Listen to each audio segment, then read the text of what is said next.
mamatay ang Kristo, nagsimula ng magbahabahagi ang tao sa pangalan ng Kristo. Marami na po ngayon ang mga relihiyon.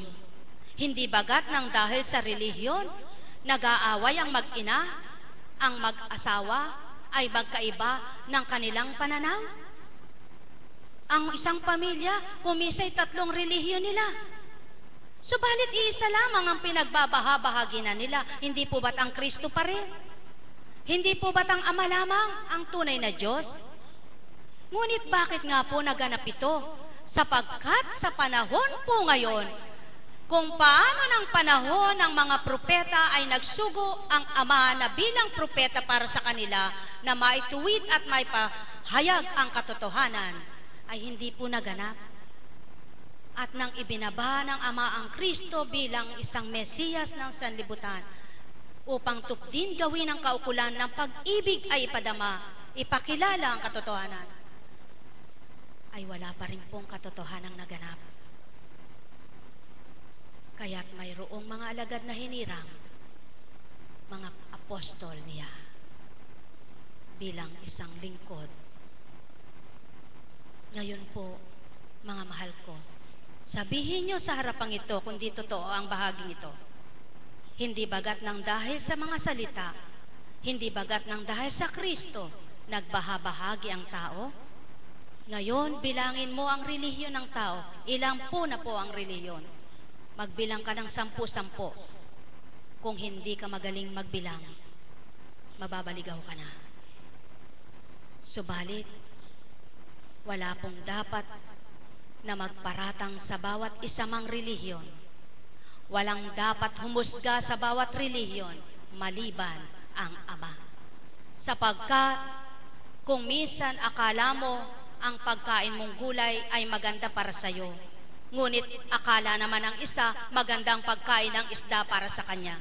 Ngunit ang akala naman ng isa magandang pagkain ng karne para sa kanya. Ngunit ang akala naman ng isa magandang pagkain ng prutas para sa kanya.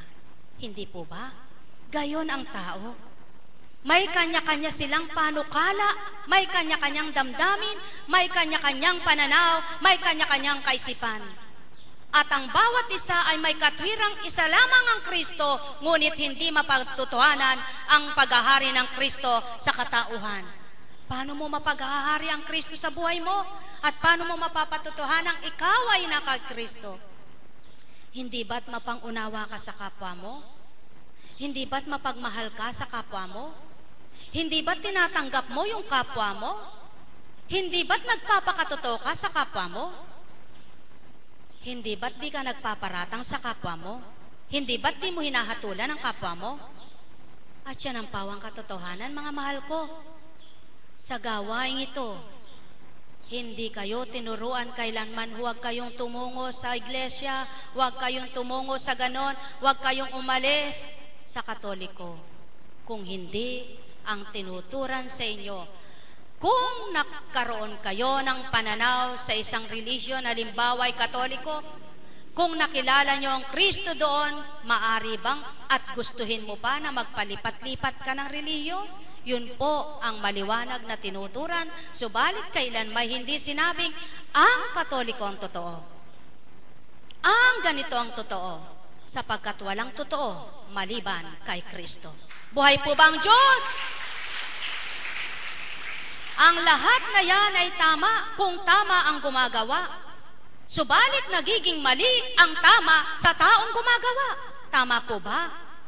Ang tama ay maitatama, subalit masigit pang maitatama kapag tumanggap ang isang tama. Ngunit ang mali ay maitatama ng taong nagpapakatotoo at tuwirang kumikilala sa Diyos na buhay. Buhay po ba ang Diyos? Kaya po maliwanag na tinura ng Kristo, hindi sa gawa doon humahatol, kung hindi sa pananalig at sa kalooban ng tao. Bakit po? Maaring sa oras na ito, sabihin sa inyo ni Apo Kunching, mahal kita, subalit wala kang puwang sa puso niya. Totoo bang mahal ka niya? Maaring sabihin ni Apo Kunching, halika rito. Ngunit hindi totoo pakitang tao sa inyo. Totoo ba nakalulugdan siya ng Ama? Mga minamahal ko, ang katotohanan ay kinatatakutan ng marami. Ayaw ihayag ang katotohanan. Maari bang magbago ang isang katauhan kung walang espiritong banal? At maari bang manahan sa liwanag ang isang katauhan kung nagahari laman? Maari bang magbago ang isang makalupa makasanlibutang hangarin? At mapapanaig niya ang sanlibutan sa kanyang kagustuhan? Hindi bagat maiiwan niya ang pang-espiritual. Subalit tao, kapag ang naghari sa iyo'y pang-espiritual na gawain at hangarin mo sa lupa ay pinag-isa mo, mangingibabaw pa rin ang pag-ibig mo sa Ama, di makakalimot ka sa Kanya. Mga mahal ko, katotohanan ang tinuturan ko. Maraming nagtuturan, dili kaya'y nagsasalita. Bakit ginagawa yan? Ano yung ginagawa na yan?